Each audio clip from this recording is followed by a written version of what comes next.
Isa na namang napakasaya at napakagandang pagkakataon ang pinagkaloob sa atin ng ating mahal na Diyos upang tayo magkasama-sama dito sa programang ating sinusubaybayan, Oras ng Pag-aaral. Ako po si Pastor Jose Sabat Jr. ang makakasama ninyo para sa ilang minutong talakayan at kasama rin natin, walang iba kundi ang atin hong partner sa programang ito, si Pastor Nestor Ilioma. At alam ko na sa ilang mga nagdaang mga Sabado, si Pastor ay marami ding mga taga-subaybay ang kanyang nakatagpo. Oh, tama yun, Pastor. Sa mga pagpupulong na napupuntahan ko ay maraming mga kapatid na nagsasabing sila ay lubos na napagpapala. May mga bagong binyagan na ginagamit ang ating pag-aaral, Pastor, na paraan para lalo pang mas maigting ang kanilang pananabik sa salita ng Diyos. Amen. Kaya nga po, hindi namin makalimutang i-promote sa inyo na sana po gamitin din natin yung ating ginagamit na Bible Study Guide na ito ay mairigalo natin doon sa mga hindi pa nating kapananampalataya ng mga kaibigan at mahal sa buhay. At napansin ko, Pastor, na kapag ka pala ibinigay natin ito sa ating kaibigan, ginawa nating regalo, at inintroduce natin sa kanila yung programa natin na katutulong para maunawaan nila yung ating Bible Study Guide. Tama at yun, nagiging paraan ng pagba-Bible study. So isang ministeryo na pwede nating pasukin na tayo ay mapabilang doon sa gumagawa sa gawain ng Panginoon na inaabot natin yung mga tao na hindi pa nakakatanggap ng Ebanghelyo ng ating Panginoong Hesus. At hindi rin ho namin makakalimutan na batiin ang lahat ng mga sumusubaybay sa programa, yung mga sumusubaybay sa YouTube, sa Facebook, o sa internet, at yung mga talagang tutok sa Hope Channel Television. Maraming salamat po sa inyong patuloy na pagsubaybay, maging kahit kayo nasa abroad, yung mga nagbibigay sa atin ng mga comment tungkol sa kanilang napapanood mula doon sa YouTube. So marami pong salamat. Kayo ay nagsisilbing inspirasyon para ang programang ito ay magpatuloy. Tayo ngayon ay nasa ika-4 na serye na ng ating pag-aaral. Napakaganda nung pamagat nito, Karapat-dapat ang Kordero. Kung noon pong nakaraang linggo, tiningnan natin yung mga mensahe ni Kristo sa kanyang iglesia. Pinag-usapan natin yung kasaysayan ng iglesia. Ngayon naman ay atin pong susuriin ang pangitain ni Juan na lumipat mula doon sa lupa patungo sa langit na nakatuon sa mga eksenang nagaganap sa trono ng langit. Atin pong pag-uusapan ang ating paraan ng pagpapaliwanag tungkol sa mga simbolo mula sa mga talata na binibigyang kahulugan na ang Diyos ang may kontrol sa kasaysayan at sa panukala ng kaligtasan. Susubukan din nating sagutin sa pamamagitan ng atin hong kapartner kung ano ba yung tamang interpretasyon ng Apokalipsis para sa wastong pag-unawa ng simbolikong wika nito sa liwanag ng lumang tipan. Pag hindi natin maunawaan yung wastong paraan ng pagpapaliwanag ng aklat nito, hindi rin po natin maunawaan ng wasto ang mga kahulugan ng mga simbolo. Kaya napakahalaga ng ating pag-aaral na ito. At sa huli ay atin ang aalamin ang dahilan ng pagkakahanay-hanay nitoong mga bagay na ito at anong kahalagahan ng kasaysayang ito sa ating kapanahunan. Kaya dalangin po natin sa pamamagitan ni Pastor Ilioma ang atin pong gagawing talakayan. Mapagmahal naming Diyos na nasa mga langit, minsan pa kami po ay magpapasalamat sapagkat sa nakalipas na mga pag-aaral, ang inyong banal na Espiritu ang pumatnubay, nagbigay ng kaalaman at nagkaroon ng pangkaunawa ang bawat isa sa amin. Salamat po na muli naming bubuksan ang inyong salita, gamitin itong makapangyarihang instrumento upang baguhin ang aming pananaw at ang aming mga buhay. Magkaroon kami ng pagtatalaga na magtapat hanggang sa wakas sa pangalan ni Jesus. Amen. Amen.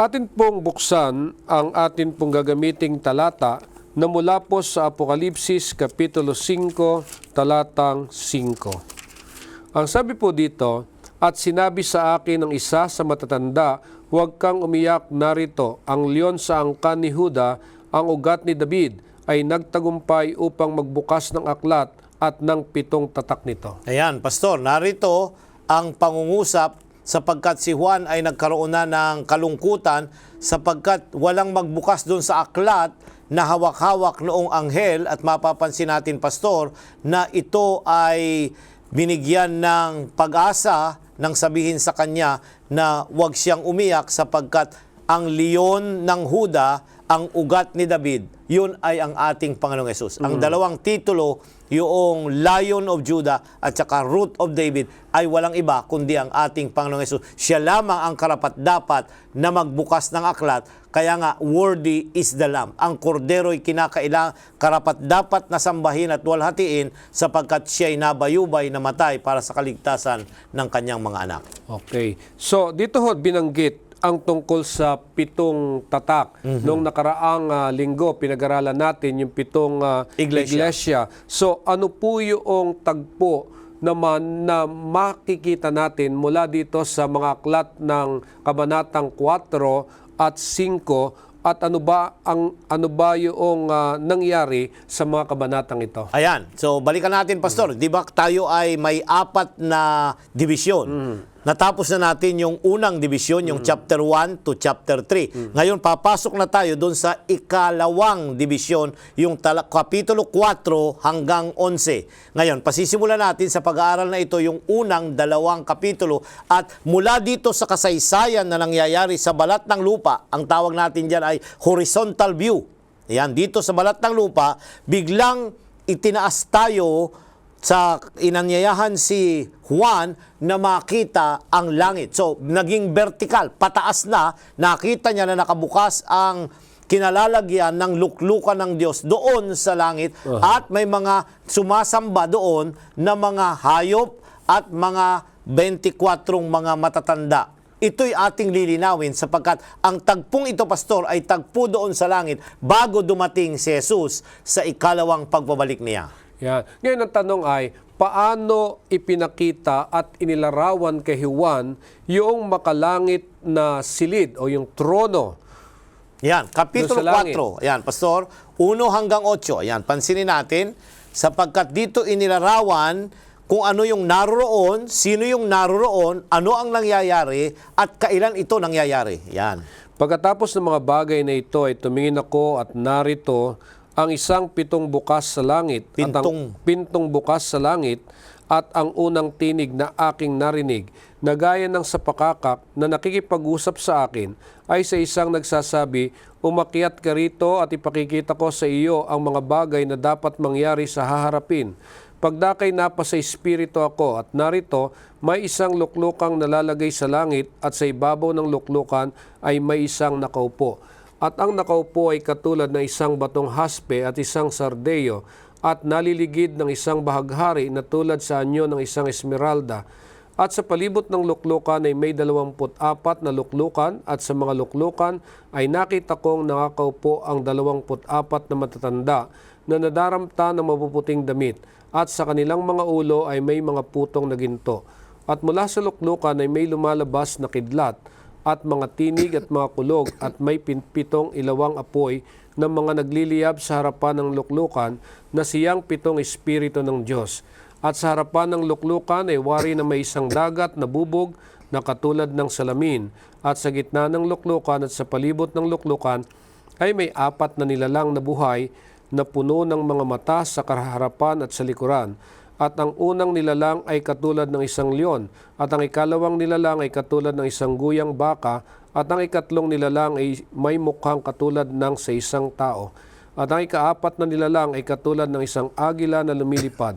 At ang 4 na nilalang na buhay na may 6 na pakpak bawat isa sa kanila ay mga puno ng mata sa palibot at sa loob, at sila'y walang pahinga araw at gabi na nagsasabi, Banal, banal, banal ang Panginoong Diyos, ang makapangyarihan sa lahat na nabuhay at nabubuhay at siyang darating. Ayan, Pastor, ang Kapitulo 4 ay nagpasimula na inanyayahan si Juan na umakyat doon sa langit. Of course, hindi literal na siya umakyat doon, kundi Nakita ito yung karakteristik ng propeta na nasa pangitain. Ayan, lilinawin natin yan.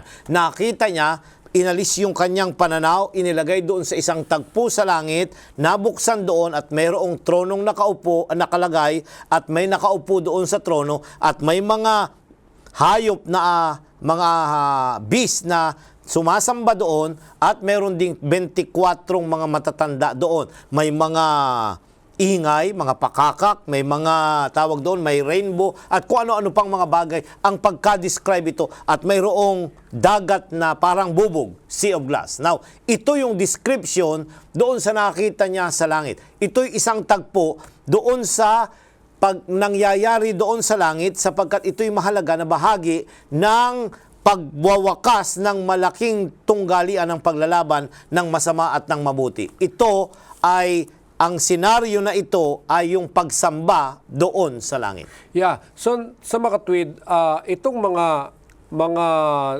pinakita kay Juan sa magitan ng pangitain katulad ng trono at yung baghari na nandoon. Actually, maraming mga katanungan ay kung literal ba na may trono doon o bakit mayroong bahaghari. Ayan. Ibig bang sabihin ay mayroong pag-ulan o yung mga Ayan, ganong ayan. mga kaisipan. Ayan. Ngayon, ano ang simbolo ng at kahulugan nitong mga bagay Ayan, nito? pansinin natin, Pastor, ang trono sa banal na kasulatan ay kumakatawan doon sa kingly authority ng Diyos. Ang ibig sabihin, ang Diyos ang naghahari ng langit at ng lupa. Bagamat nagkakagulo dito sa lupa at gumagawa pa rin yung kaaway ng panlilinlang at deception sa mga tao dito, meron doon sa langit na nakaupo sa trono na siya pa rin ang may control ng lahat ng bagay at yun ay ang ating Panginoong Diyos. Ikalawa naman, pansinin natin na yung rainbow, yung bahaghari na sinasawag natin,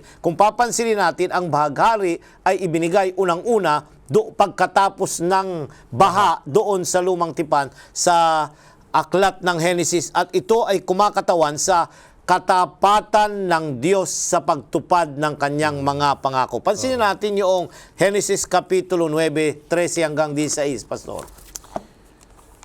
Henesis Kapitulo 9, 13 hanggang 16. Ang aking bahaghari ay nilagay ko sa alapaap at siyang magiging tanda ng tipan ko at ng lupa. At mangyayari pagka ako'y magbababa ng isang alapaap sa ibabaw ng lupa na makikita ang baghari sa alapaap at aalalahanin ko ang aking tipan na inilagda ko sa akin at sa inyo at sa bawat kinapal na may buhay sa lahat ng laman. At ang tubig ay hindi na magiging bahang lilipol ng lahat ng laman at ang bahaghari ay pasa sa alapaap at aking mamamasdan upang aking maalala ang walang hanggang tipan ng Diyos at ng bawat kinapal na may buhay sa lahat ng lamang nasa ibabaw ng lupa. Ayan, ang nangungusap ay ang ating Panginoong Diyos. Sinasabi niya na yung kanyang bahaghari ay tanda ng kanyang tipan at pangako na siya'y magiging tapat, na hindi niya napupuksain ang tao sa pamagitan ng baha. So yung bahaghari ay kumakatawan sa katapatan ng Diyos na tuparin yung kanyang pangako sa mga tao. Amen. So sa makatwid, itong mga bagay na siyang sinabi dito sa talata, yung trono ng Diyos, yung bahaghari, ay nagpapahayag ng kadakilaan ng Diyos, yung kanyang kapangyarihan doon sa langit na bayan. Kaya nga ba nakapalibot sa kanya yung mga matatanda sapagkat ipinapakita nito yung pagsamba sa tunay na Diyos. Kaya ngayon, ano ang mahalagang sangkap ng kasaysayang ito na ipinakita dito yung tunay na pagsamba? 8 hanggang 11, Pastor, Sabi ng dito, Kapitulo 4 ng Apokalipsis. at ang apat na nilalang na buhay na may 6 na pakpak, bawat isa sa kanila ay mga puno ng mata sa palibot at sa loob, at sila'y walang pahinga araw at gabi, na nagsasabi, Banal, banal, banal ang Panginoong Diyos, ang makapangyarihan sa lahat, na nabuhay at nabubuhay at siyang darating. At pagka ang mga nilalang na buhay ay nangagpupuri at nangagpaparangal at nangagpapasalamat sa nakaupo sa luklukan, doon sa nabubuhay magpakailan-kailanman. ang 24 na matatanda ay magpapatira pa sa harapan niyong nakaupo sa luklukan at magsisisamba doon sa nabubuhay magpakailan-kailanman at ilalagay ang kanilang putong sa harapan ng luklukan na nangagsasabi, "Marapat ka o Panginoon namin at Diyos namin na tumanggap ng kalwalatian at ng kapurihan at ng kapangyarihan sapagkat nilikha mo ang lahat ng mga bagay at dahil sa iyong kalooban ay nangagsilitaw at nangalikha." Pansinin mo, Pastor, may dalawang bagay kung bakit sumasamba yung mga nilalang na naroon sa langit, doon sa tagpong ito. Una, siya ay sumasamba dahil siya ay karapat-dapat na nagbigay ng kanyang buhay. Ano yon? Yung pagliligtas.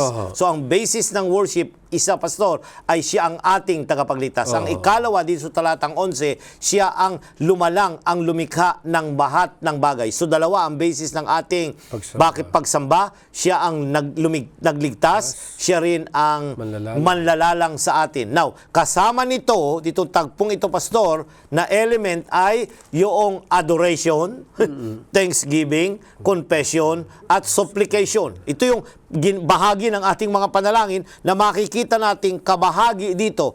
At sila'y umaawit, Pastor, ng banal, banal, banal. Bakit tatlo? Pag sinasabi nila para sa akin, sasabihin ko ay banal ang Ama, banal ang Anak, banal ang Espiritu. Ang tatlong persona ng pagkadiyos ay bahagi ng pagsamba doon. Sila yung sinasamba, hindi lamang Ama, kundi yung namatay. Sinasamba yung namatay, yun ang ating Panginoong Hesus. Sinasamba din yung manlalalang, at yun din ay ang ating Panginoong Hesus. Ito ang elemento ng tunay na pagsamba dito sa Apokalipsis, Pastor. So napakahalaga pala na maging basihan natin itong mga nakita sa pangitain itong si Juan doon sa langit. Dahil ito yung tamang paraan ng pagsamba kapag tayo humaharap sa ating Panginoon. Nakikilalanin natin siya bilang ating manlalalang at manunubos. At hindi lamang yon na sa tuwinang tayo sasamba, sumasamba tayo sa Diyos Ama, Diyos Anak, at Diyos Espiritu. Kaya nga yung doxolohiya, Pastor, dito yung papansin natin na ito ay patungkol sa tatlong persona ng pagkadiyos. Kaya nga pag sinasabi nilang isa lang ang dapat sambahin at yun ang Ama, hindi. Dahil kasama ito doon sa pagsamba doon sa langit. Ipinakita ito na tagpo sa langit para tayong narito sa lupa ay iugnay natin yung ating pagsamba dito doon sa tamang pagsamba doon sa langit. Ayan, kaya dito pa lang dapat practicein na natin. Dahil na nga lamang kung minsan ay marami tayong isinisingit sa ating pagsamba na nagbibigay tuloy ng kaguluhan kung yung bang paraan natin, yun nga yung tamang pagsamba. Ganun pa man, pinakita rin dito yung matatanda na nakapalibot o sa isang maputi na nakasuot na maputing damit. Ngayon, sino po ba itong 24 na matatanda at ano ang pananaw ng Biblia na maaari nating maibahagi sa ating taga-subaybay? Ayan, Pastor. Binanggit dito yung 24 matatanda. Now, pag sa Bible, pag sinabing matatanda, Pastor, hindi yan tumutukoy sa mga anghel. Ang matanda ay tinutukoy mga tao. Sino ba ang tumatanda? Tao lang naman ang tumatanda, Pastor. Hindi naman tumatanda ang Diyos. Hindi rin tumatanda ang mga anghel. Wala tayong mababasang ganyan. Ang tumatanda, nagkakaedad, at mula sa pagkabata at nagiging mature hanggang sa kanyang katandaan ay tao. So unang ililinawin natin, ito'y tumutukoy sa mga tao. Bakit nagkaroon ng tao doon sa langit, Pastor? Ito'y kumakatawan, yung number nila ay 12. So 12, dalawang number na kumakatawan ito, Pastor, doon sa mga tao na naglilingkod sa Diyos. So hindi ito yung 12 patriarka at 12 mga alagad. Hindi po. Kasi yung iba ganun. Pagsasamahin daw yung dalawang yun. Hindi. Ang kumakatawan dito ay mga tao na gumagawa, o yung iba dito ay tinutukoy yung priestly leader doon sa sanktuaryo. Ito yung dibisyon. At papansinin natin, tayong mga Adventista, ito yung ating posisyon at ito yung tinuturo ko sa aking mga estudyante, ay ito yung mga tao na binuhay ni Jesus, na iniakyat niya sa langit noong siya'y mabayubay doon sa krus, noong siya'y mamatay. Pansinin natin, Pastor, ang Mateo 27, 51 hanggang 53. Yan. Mateo 27, 27. 51 hanggang 53. Ang sabi po dito ay, at narito ang tabing ng templo'y nahapak na nagkadalawa buhat sa itaas hanggang sa ibaba, at nayanig ang lupa at nangabaak ang mga bato, at nabuksan ng mga libingan at maraming katawan ng mga banal na nangatulog ay nangagbangon. At paglabas sa mga libingan, pagkatapos na siya'y mabuhay na maguli, ay nagsipasok sila sa bayang banal at nangapakita sa marami. Ayan. So, may mga nabuhay dahil ng ating Panginoong Hesus ay mamatay at nabuhay na maguli, sila'y nabuhay din. At ang mga ito, Pastor, sabi ni Pablo, itong mga nabuhay na ito, dinala niyang bihag, daladala niya doon sa langit. Efeso 4, talatang 8, Pastor. Efeso, 4:8. dito sa Efeso, talatang 4, 4:8, Pastor. Kapitulo 4, kaya't talatang 8. sinasabi niya nang umakyat siya sa itaas ay dinala niyang bihag ang pagkabihag at nagbigay ng mga kaloob sa mga tao. Ayan.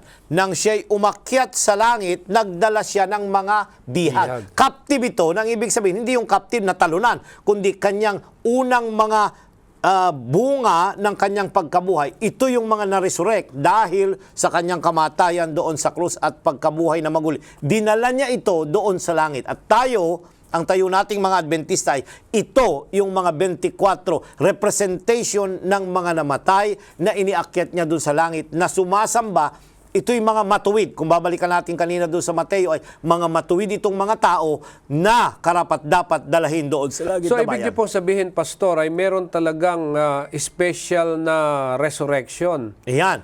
Bukod sa ang paniniwala ng iba na si Elias ay Nagpunta na doon. Nagpunta Yan, doon, si na si Moses, Moses, nandun na rin. nandun na rin. So ito'y kasama nilang lahat ito. So yung 24 dito ay may not be a literal na number, kundi kumakatawan ito ng mga tao na tinubos na dinala doon sa langit bilang unang trophy. Yan, para gagamitin ko yung salita. Trophy ni Jesus na ipresent sa kanyang ama at sa kanyang mga anghel na naroon na nagmamanman doon sa malaking tunggali ang nangyayari dito sa lupa. So sa makatwid, mga ginigiliw naming mga taga-subaybay, ay itong pinag-uusapan natin, karamihan ay mga simbolo na mayroong kinakatawanan. Itong 24 na mga matatandang ito na nakapalibot sa ating Panginoong Hesus na nagpapahayag ito na kumakatawan sa mga taong tatanggap ng resurrection sa pagparito ng Panginoong Hesus. So sa makatwid, nagpapakita ito na doon sa langit ay mayroong magaganap na pagsamba kasama ng mga lahat ng mga taong maliligtas na sasambahin ng ating Panginoong Hesus bilang manunubos at manlalalang. Ayan. Ngayon, ano naman ang pagkakilanlan? Kasi binanggit din yung 4 na mga hayop. Sa Apokalipsis 4:6, 8. Ayan, Ano pansinin naman ang natin, Pastor, magiging nabasa lugar na natin nila? ito ngayon. Now, itong 4 na hayop dito, Pastor, ay kung babasahin natin yung description, ay ito yung mga tagapagbantay o ahente doon sa tronong naroon. These are the guardians of the throne. 99 verse 1 ng mga awit. Pansinin natin, Pastor. 99:1 ng mga awit. Ang sabi dito, ang Panginoon ay naghahari, manginig ang mga bayan, siya'y naupo sa mga kerubin. Yan. Makilos ang lupa. Ayan, ang Panginoon ay naghahari, manginginig ang mga bayan, siya naupo sa mga kirubin. Ang kirubin dito, ito yung mga tagapagbantay doon sa luklukan ng Diyos, Pastor. At papansinin natin na ito yung description na mababasa doon sa Apokalipsis 4:6-8. Ito rin yung description, Ezekiel. Pansinin natin, Pastor. Kapitulo 1, 5-14. Yan. Ang sabi po dito, at mula sa gitna niyaoy nanggaling ang kahawig ng 4 na nilalang na may buhay. 4 nilalang. At ito ang kanilang anyo. Sila'y nakawangis ng isang tao at bawat isa ay may 4 na mukha at bawat isa sa kanila ay may 4 na pakpak. At ang kanilang mga paa ay mga batuid na paa, at ang talampakan ng kanilang mga paa ay parang talampakan ng paa ng isang guya, at sila'y nagsisikinang na parang kulay ng tansong binuli. At sila'y may mga kamay ng tao sa ilalim ng kanilang mga pakpak sa kanilang 4 na tagiliran, at silang 4 ay may kanilang mga mukha at may kanilang mga pakpak na ganito. Ang kanilang mga pakpak ay nagkakadaitan, sila hindi nagsisipihit nang sila yumaon. Yumaon bawat isa sa kanila na patuloy. Tungkol sa anyo ng kanilang mga mukha, sila'y may mukhang tao, at silang 4 ay may mukhang ng leon sa kanang tagiliran, at silang 4 ay may mukha ng baka sa kaliwang tagiliran. Silang 4 ay may mukha rin ng agila. At ang kanilang mga mukha at ang kanilang mga pakpak ay magkahiwalay sa itaas. 2 pakpak ng bawat isa ay nagkakadaitan, at ang 2 ay nagsisitakip ng kanilang mga katawan. At yumaon bawat isa sa kanila ng patuloy kung saan naparoroon ng Espiritu. Doon sila na maparoroon. Sila'y hindi nagsisipihit ng sila'y yumaon. Tungkol sa anyo ng mga nilalang na may buhay, ang kanilang katulad ay parang mga bagang nagniningas, parang mga sulo, ang apoy ay tumataas at bumababa sa gitna ng mga nilalang na may buhay. At ang apoy ay maningas, at mula sa apoy ay may lumabas na kidlat, at ang mga nilalang na may buhay ay nagsitakbo at nagsibalik na parang kislap ng kidlat. Ayan, Pastor, dito sa Ezekiel, nilinaw na ang mga nakita ni Juan doon sa Kapitulo 4, 6 hanggang 8 ay mga angelic being, mga anghel, Pastor, na nagbabantay sa luklukan ng Diyos. May mukhang tao, may mukhang ganito. Ito'y description, Pastor, ng pagsasalarawan, ng gawain at tungkulin nitong mga anghel na ito na naroon sa harapan ng luklukan ng Diyos. So sa makatwid, ito hong pagpapakita dito sa pangitayng ito, ipinapakita hindi lamang yung mga taong Sasamba? kundi pati yung mga Anghel. Alam mo, Pastor, na nagbabantay.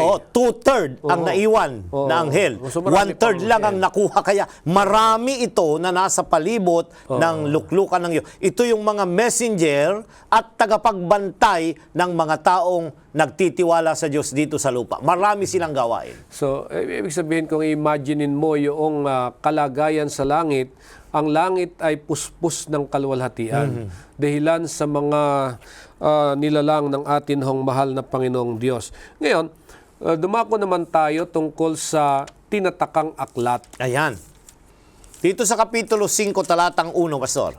Sabi dito, at nakita ko sa kanang kamay niyong nakaupo sa luklukan ng isang aklat na may sulat sa loob at sa labas na tinatakang mahigpit ng 7 tatak. Aklat na may sulat, Pastor, hindi lang sa loob nakasulat, pati sa labas may sulat. Back and forth, ang sabi doon, kung titingnan mo doon sa original na Grego nito ay may nakasulat sa loob at sa labas. Ano kaya ito na aklat? Ang tinatanong, Isaiah 29, 11 at 12. Isaiah 29, 11 at 12, Pastor. At ang lahat ng pangitain ay naging sa inyo'y gaya ng mga salita ng aklat na natatatakan, na ibinigay ng mga tao sa isang marunong bumasa, na sinasabi, iyong basahin ito, isinasamo ko sa iyo, at kanyang sinasabi, hindi ko mababasa sapagkat natatatakan. At ang lahat ay nabigay sa kanya na hindi marunong, na sinasabi, iyong basahin ito, isinasamo ko sa iyo, at kanyang sinasabi, ako'y hindi marunong bumasa. Ayan, Pastor, ang lahat ng mga pangitain. So ang laman ng aklat, mga pangitain, Pastor, na hindi maintindihan, hindi mabuksan kasi nakasild. Ang ibig sabihin, ito'y silyado, nakasarado, at meron lamang pwedeng magbukas nito, at yung ating susing talata ay walang iba kundi ang kordero, ang leon ng Huda, at ang ugat ni David. Siya lamang ang karapat-dapat na magbukas nito para maunawaan yung mga pangitain na ibinigay na laman ng aklat na ito. Okay, so kung walang sino man ang pwedeng magbukas nito, kundi tanging ang kordero ng Diyos, at ang kordero ng Diyos walang iba kundi ang ating Panginoong Hesus, bakit siya lang yung karapat-dapat na magbukas ng aklat? Efeso 1, Pastor, 20 hanggang 23. Efeso 1, 20 hanggang 23. Dito po sa Efeso 1:20 hanggang 23 ay sinasabi, na kanyang ginawa kay Kristo nang ito'y kanyang buhaying maguli sa mga patay at pinaupo sa kanyang kanan sa sangkalangitan sa kaibabawan ng lahat ng pamunuan at ng kapamahalaan at kapangyarihan at pagkasakop at sa bawat pangalan na ipinangungusap, hindi lamang sa sanglibutang ito, kundi naman sa darating. At ang lahat ng mga bagay ay pinasuko niya sa ilalim ng kanyang mga paa at siyang pinagkaloobang maging pangulo ng lahat ng mga bagay sa iglesia na siyang katawan niya na kapuspusan niyaong pumuspos ng lahat sa lahat. Narito, Pastor, nilinaw sa atin kung bakit si Kristo, ang ating Panginoong Hesus, ay karapat-dapat na magbukas ng aklat. Ang sabi doon ay sapagkat siya ay ang sabi doon? Sapagkat siya ay nabayubay doon sa krus at meron siyang karapatan na magbigay at magbukas nito. At ang ikalawa na iyong mapapansin dito, Pastor, ay siya'y pinagkalooban ng kapamahalaan sa kanyang iglesia dito sa balat ng lupa. Ito ang karakteristik ng ating Panginoong Hesus. Dahil siya'y namatay, meron siyang karapatan at nabuhay na maguli, iyon ang kanyang qualification para buksan yung aklat na yon na puno ng mga pangitain na dapat maunawaan ng kanyang bayan sa huling kapanahunan. Yeah, kasi sinasabi dito sa talata, kung babalikan natin yung 5:1, na ang sabing ganon, tinatakang mahigpit ng 7 tatak. So, sa makatwid, upang maunawaan natin, ano nga ba yung 7 tatak? Ayan. Ang 7 tatak ay, pag sinabi mong seal, Pastor, ay ito yung authority noong nagbigay nung seal na yon. Kasi nakalagay dun sa seal, Pastor, yung pangalan noong may-ari nung seal, naroon yung kanyang posisyon ng kanya at sino ang nasasakupan, nasaklaw nung seal yung yon noon. So, ito'y pag-aaralan pa natin sa mga susunod na mga pag-aaral natin, yung tatak ng Diyos na ating pag-aaralan. Yan. So, sa makatwid, kung bakit ang ating Panginoong Hesus ang siyang karapat-dapat na magbukas nito sapagkat sangayon sa kasaysayan, siya lamang ang mayroong hawak ng susi. Nang susing ito, walang iba kung hindi siyang namatay doon sa krus ng Kalbaryo. Yun. Ngayon, pansinin natin, pagkatapos ni Kristong namatay sa krus ng Kalbaryo, doon sa mga nakaraang ating pag-aaral, ay siya nabuhay na maguli at siya umakyat sa langit. At sa kanyang pag-akyat sa langit, hindi naman nagbakasyon doon ang ating Panginoong Hesus, kundi nakita pa rin sa pangitain kung ano yung ginampanan niyang papel doon sa langit, lalo tigit doon sa sanktuaryo. Ngayon, gusto ko lamang mapansin natin kung ano yung kahalagahan ng Pentecostes. Kasi pag bago siya pumunta sa langit, pinangako niya yung Banal na na Espiritu. Espiritu. So anong relasyon nito doon sa kanyang gawain sa langit at saka doon sa Pentecostes? Ayan, nais kong iyong pansinin, Pastor, yung Pentecostes dito sa lupa, yung sa Revelation 4 and 5 doon sa langit. Yun. So may pangyayari doon. Ano ang pangyayari? Ito yung inaugurasyon ng pagiging hari at saserdote ni Kristo doon sa sanktuaryo sa langit. Kapitulo 2, talatang 1 hanggang 4. Gawa, Kapitulo 2. 1 hanggang 4. Ang sabi po dito sa Gawa, Kapitulo 2, talatang 1 hanggang 4. At nang dumating nga ang araw ng Pentecostes, silang lahat ay nangagkakatipon sa isang dako. At biglang dumating mula sa langit ang isang ugong na gaya ng sa isang humahagibis na hanging malakas at pinuno ang buong bahay na kanilang kinaupuan. At sa kanila'y may napakitang mga dilang kawangis ng apoy na nagkakabahabahagi at dumapos sa bawat isa sa kanila. 4. At silang lahat ay nangapuspos ng Espiritu Santo at nangagpasimulang magsalita ng iba't ibang wika ayon sa pinagkakaloob ng Espiritu na kanilang salitain. Pastor, nangyari ito dahil si Kristo naroon na sa langit. Nagsimula na siya nung kanyang role na bilang tagapamagitan doon sa sanktuaryo sa langit. Kaya may karapatan na tayo na tumanggap ng Espiritu at maging saksi sa mga tao sa ating mga kapaligiran. Ito ang resulta nung ginagawa ni Kristo. Pag tinatanong, ano ang connection ng Pentecost doon sa pagsamba doon sa Apokalipsis? iyon ay inauguration nung role niya na sanctuaryo doon sa langit at pagbibigay ng authority sa bawat mananampalataya na tanggapin ang banal na Espiritu upang magkaroon ng tamang pagsaksi sa salita at sa kanilang buhay ng tunay na pagiging tagasunod ni Kristo. Yeah, may mga usapin ukol dito sa ating tinatalakay na ito. Nang si Jesus ay nagpasimula sa kanyang ministeryo sa langit, doon pa lamang ibinuhos yung banal na Espiritu, yung Pentecostes, sa panahong iyon na nagkaroon ng inaugurasyon doon sa langit. So kung titingnan po natin, sang-ayon sa mga pag-aaral na ginagawa, lalo na yung mga may petsa yan, o di ba ang Daniel 8:14, yung Daniel 8:14 na tumutukoy sa 1844 nung pagpasok ni yung Sisimula ng kanyang gawain doon sa sanctuaryo, sa kabanal-banalang dako. Na pinagpapalagay ng iba na nang si Kristo yung makyat sa langit. Dumiretso na sa kabanal-banalang dako. Dumiretso na. So paano nagawa na na-interpret ng Adventista na 1844 pa nagpasimula? Ayan, pansinin natin, Pastor, na dalawang bahagi yun. Meron yung gawain sa banal na dako at may gawain sa kabanal-banalang dako. Yung gawain sa banal na dako, ito yung pang-araw-araw na pagpapatawad ng kasalanan ng mga tao dito sa lupa. At ang kinakailangan doon, yung kapangyarihan ng banal na Espiritu para makonvict yung tao at yung tao rin na magdadala ng pabalita para siya makarinig at makaunawa. Yun ang nangyari mula nung umakyat siya sa langit. Ongoing hanggang ngayon doon sa langit. Pero noong May 1844, Pastor, nagsimula ang ikalawang bahagi noon na kumakatawan doon sa gawain ng isang pari doon sa sanctuaryo, at yun ay yung pagtatanggal, paglilinis ng record noong mga tumanggap kay Kristo mula sa unang tao hanggang sa huling taong maliligtas. Doon tatanggalin yung kanyang record, hindi pangalan ang kanya kundi yung kanyang kasalanan ang i-blot out o tatanggalin, kagaya ng pahayag ni Pedro doon sa Pentecostes, blotting out of sin. Tatanggalin yung mga yon kung pasisimulang tingnan ang kanyang record sa langit.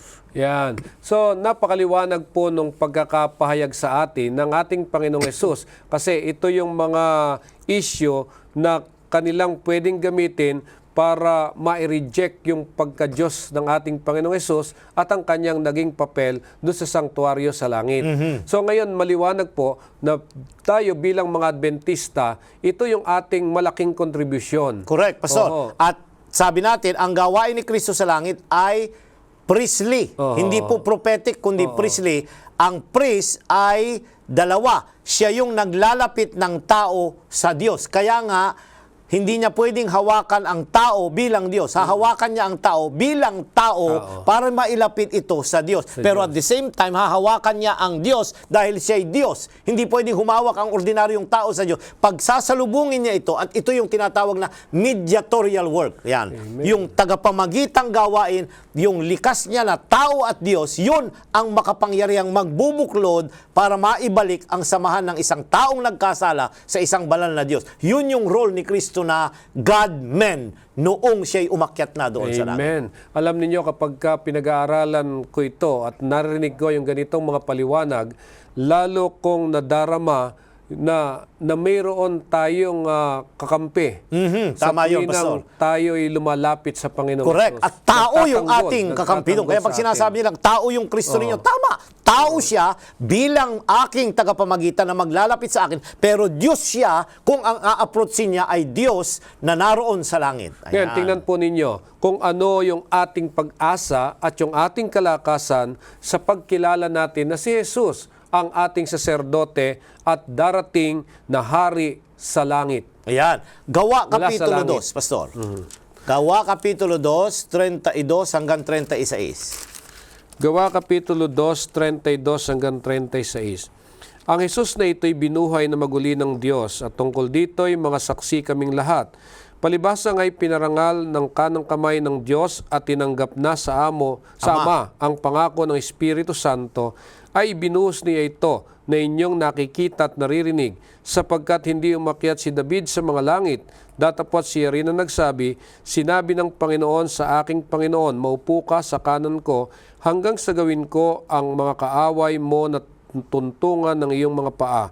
pakatalastasin nga ng buong angkan ni Israel na ginawa ng Diyos na Panginoon at Kristo itong si Jesus na iyong pinako. Ayan, itong talatang ito very controversial, Pastor, kasi sabi nila, tingnan nyo, hindi siya Diyos kasi ginawa ng Diyos na Panginoon at Kristo itong si Jesus na inyong ipinako sa cross. Itong ginawa ng Diyos dito na Panginoon at Kristo, ito yung pagbabalik nung dati niyang kalwalatian na naroon sa Juan, Kapitulo 17, 1 hanggang 5. Ibinalik yung kanyang dating taglay na posisyon na nasa luklukan ng Diyos, kabahagi doon, ngayon ay inirestore na dahil tapos na ang kanyang kamatayan dito, bumalik na siya doon para maging Panginoon at Kristo. Yung Kristo doon ay anointed, pinahiran dahil sa kanyang pagkapako. Ito yung qualification niya na maging tagapamagitan. Yung Panginoon at Kristo doon ay tagapamagitan sa harapan ng Diyos Ama at sa pagitan ng tao na nagkasala na ngayon ay ibinabalik, pinagkakasundo sa magitan ni Kristo. Kaya nga ba sinasabi natin na ito yung ating pag-asa, ito yung ating kalakasan, na mayroon tayong saserdote doon sa langit at mayroon tayong hari na darating na manggagaling mula roon sa langit. Sa Juan Kapitulo 7:39, Pastor, meron pang isang talata. Nais kong ating pansinin ito. Juan 7:39.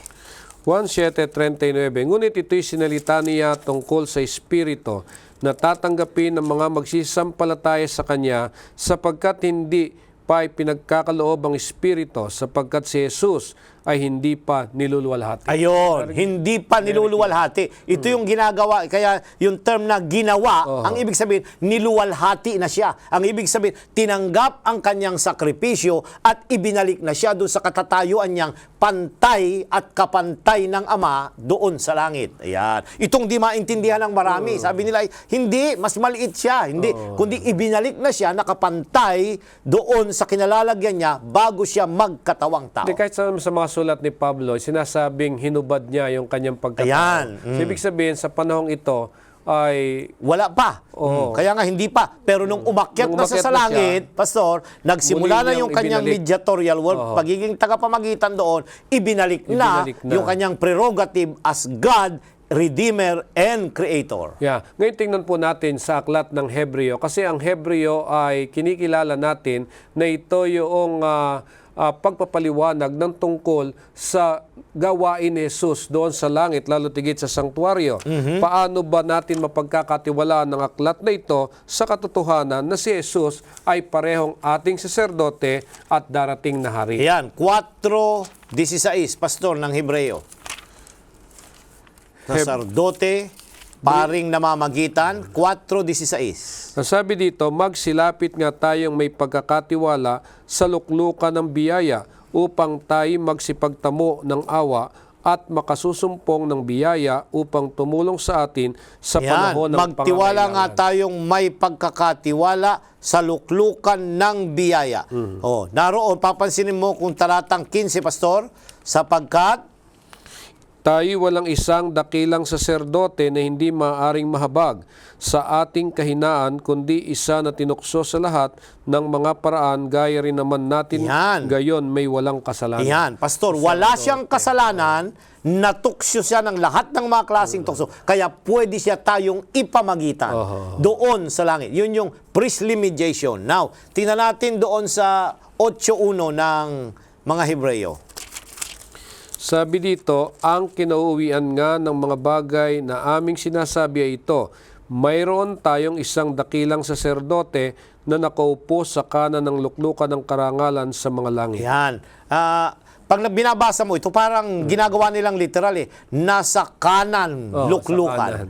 Hindi po ito lugar at pwesto, kundi ang tinutukoy nitong statement na luklukan sa kanang karangalan, ito yung posisyon o authority ng ating Panginoong Hesus nang ibalik ito sa Kanya doon sa langit. So, do not think of this. Huwag nating isipin ito na nasa kanan, na nakaupo nga rin din siya. Parang ini-imagine natin na ito yung Ama, siya naroong nakaupo. Hindi, kundi inirestore yung kanyang authority na maging tagapagligtas at manlalalang ng ating sansinukoy. Ibinabalik sa Kanya yung role na yon mula nung siya'y umakyat sa langit. Sa mga katotohanan ito, nagiging matibay yung ating pamamaraan kung bakit natin inihahayag ang ebanghelyo ng atin hong mahal na Panginoon. Kaya nga tinatanong ho natin kung papaano na yung pagiging saserdote, yung ministeryo ng ating Panginoon Hesus bilang saserdote, nagbibigay ito ng kapangyarihan sa pagpapahayag ng ebanghelyo. Ayan. So mula nung umakyat si Jesus doon sa langit, Pastor, siya ay nagsimula ng kanyang priestly ministry. At ito ang nagbigay kapangyarihan sa mga alagad nung unang mga siglo at hanggang ngayon nagpapatuloy na ipangaral yung pabalita ng kaligtasan. Gawa Kapitulo 7. Pansinin natin, Pastor, doon sa tagpo na binabato si Esteban, 55 at 56. Ano ang nakita ni Esteban, Pastor, doon sa langit na ipinakita ng Diyos bago siya mamatay? Gawa, Kapitulo 7, 7, 55 at 56. Datapot siya palibasay puspos ng Espiritu Santo ay tumitig na maigi sa langit at nakita niya ang kalwalhatian ng Diyos. At si Jesus na nakatindig sa kanan ng Diyos at nagsabi, narito, nakikita kong bukas ang mga langit at ang anak ng tao na nakatindig sa kanan ng Ayan. So naroon na ang ating Panginoon. Yung nabuhay na maguli at umakyat sa langit, naroon na kasama ng Diyos Ama na namamagitan para sa inyo at para sa akin. Ito yung gawain ni Jesus. So ito yung pinagtitibay nito na mayroon. Roma 8:34, Pastor. Roma 8:34. Dito po sa Roma, Kapitulo 8, talatang 34. 34 ay sinasabi, sino ang hahatol? Si Kristo Jesus na namatay o yaong nabuhay na maguli sa mga patay na siyang nasa kanan ng Diyos na siya namang namamagitan dahil sa Ang linaw kay Pablo, nilinaw niyang mabuti, siya naroon, siya yung hahatol, hindi Ama ang hahatol, Pastor, kundi ang ating Panginoon Jesus na namatay, na siya'y naroon saan? Sa pamagit siya'y nasa kanan ng Diyos na siya namang namamagitan para sa atin. Yeah. Amen? So lagi nababanggit yung nasa kanan ng Diyos. Ayan. So ito In authority, yun ang ibig sabihin. Siya'y merong tumutukoy sa kapangyarihan, kapamahalaan. Pag ginamit yung statement na yun. Hindi lugar, na kanan. Hindi lugar. So kaya kung minsan ay pag ginamit natin yung lugar na siya'y nasa kanan ng Diyos. Parang ibig mas sabihin, mahina. Alalay lang.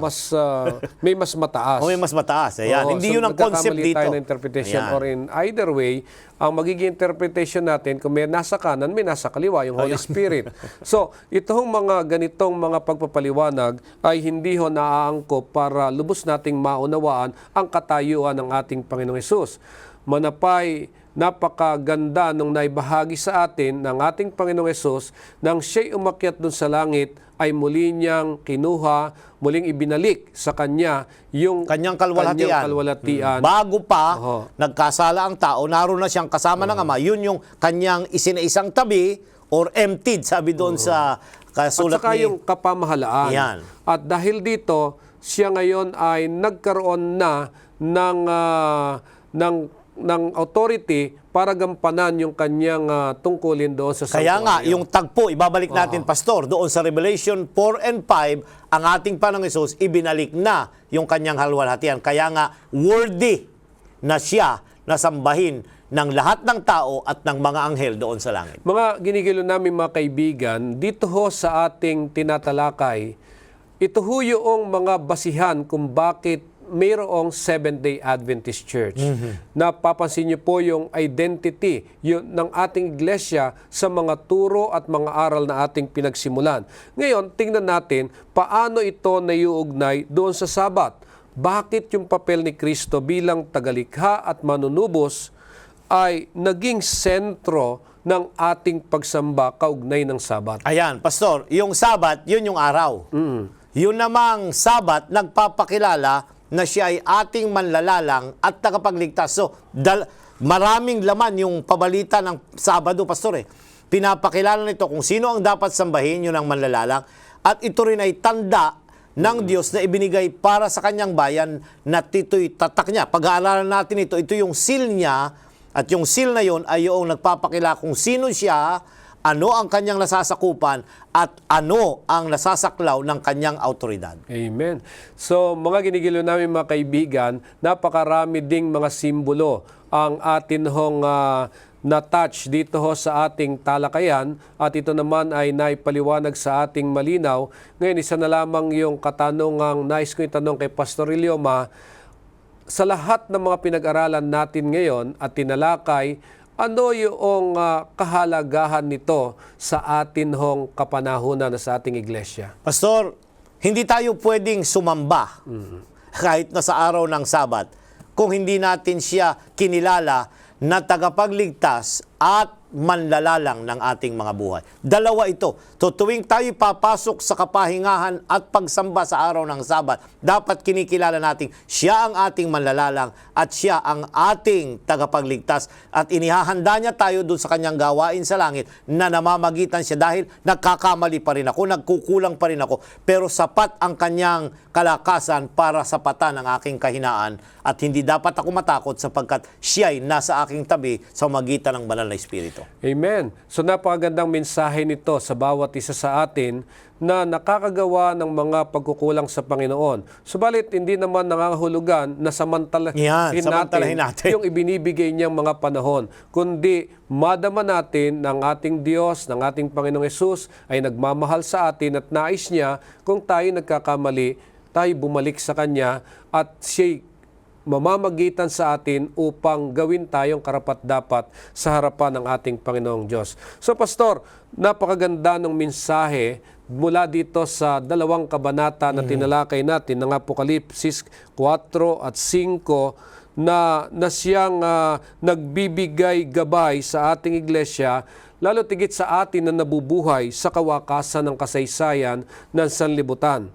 Mga kapatid, alalahanin po natin na ang pagparito ng banal na Espiritu doon sa Pentecostes, yun ho yung naging hudyat ng pasimula ng pangangaral ng Ebanghelyo sa lahat ng panig ng mundo. Yung sentro po ng mensaheng iyon tungkol kay Jesus, na siya ring nilalarawan ni Juan bilang pinarangalang pari, saserdote at hari sa kanang kamay ng Diyos Ama. Kaya't sa mga katotohanan ito tungkol kay Jesus, ito rin ang sentro ng ating pananampalataya at dapat maging pundasyon ng atin pong pangangaral. So itong dahilan kung bakit gano'n na lamang tayo kasigasig sa ating pananampalataya dahil ito ang nagbibigay sa atin ng lakas ng loob sa pagharap sa mga pag-uusig at sa mahirap na sitwasyon ng ating pong buhay.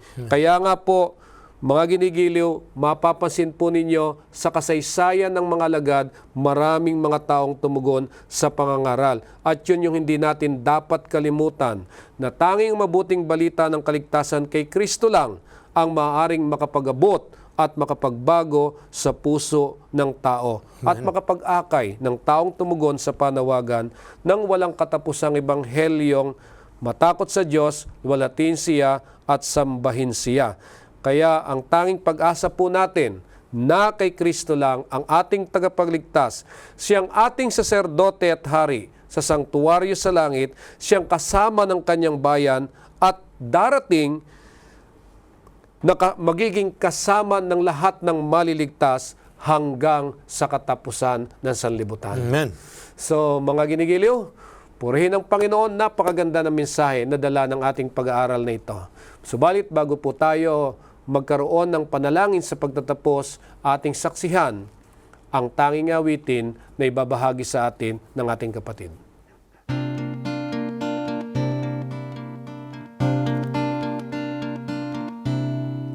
Lakad sa liwanag ng salita ng Diyos, nang ang pala ay kamting lubos. Kung lalakad tayong ganap sa pagsunod, tatahan sa atin si Jesus. Magtapat ka pagkat walang iba na daan sa ligaya kundi pagtalinga. Ang bigat ng pasan, dalamhating taglay, lahat ay kanyang papawiin. Walang masasayang nahibig at pagod, kung magtitiwala sa Kanya. Magtapat ka pagkat walang iba na daan sa ligaya kundi pagtalima. Kung ganap at wagas ang pagtatalaga, mga puso natin sa Kanya, ating malalasap ang pag-ibig niya, sa tapat ay ipamamana. Magtapat ka pagkat walang iba na daan sa ligaya kundi pagtalima. Magtapat ka pagkat walang iba na daan sa ligaya kundi pagtalima.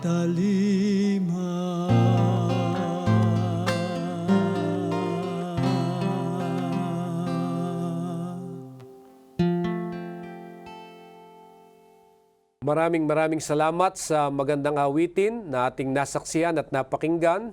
At ito ay, ang mensahe nito ay nagbibigay pag-asa at inspirasyon habang hinihintay natin ang mapalad na pag-asa. Tayo po'y manalangin. Dakila po naming Diyos, nagagalak po kaming magbigay papuri at pasasalamat sa inyong kagandahang loob. Na tunay na kayo napakadakila, kayo ang aming tagapamagitan, saserdote sa langit at hinihintay na hari sa inyong ikalawang pagparito. Nawa sana, Panginoon, ang bawat isa sa amin makakasamang sasalubong upang manahin ang buhay na walang hanggan. Amen. Pagpalain ninyo ang lahat ng sumusubaybay sa programang ito. Naway sa pamamagitan ng aming mga kabuhayan, makilala ng ibang mga tao ang aming Panginoong Hesus na siyang nagbibigay ng buhay at gumagabay sa amin sa pamumuhay sa sanlibutan ito. Nawa sana, Panginoon, tanggapin niyo ang aming pagtatalaga, igawad niyo ang basbas sa bawat isa. Ito po ang aming hiling sa pangalan ni Jesus. Amen. Amen.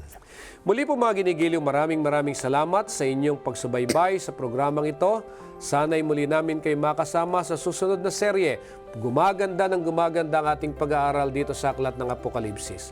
Ako po si Pastor Jose Sabat Jr. at kasama natin si Pastor Nestor Ilioma, nagsasabing, sumagana nawa ang inyong pamumuhay.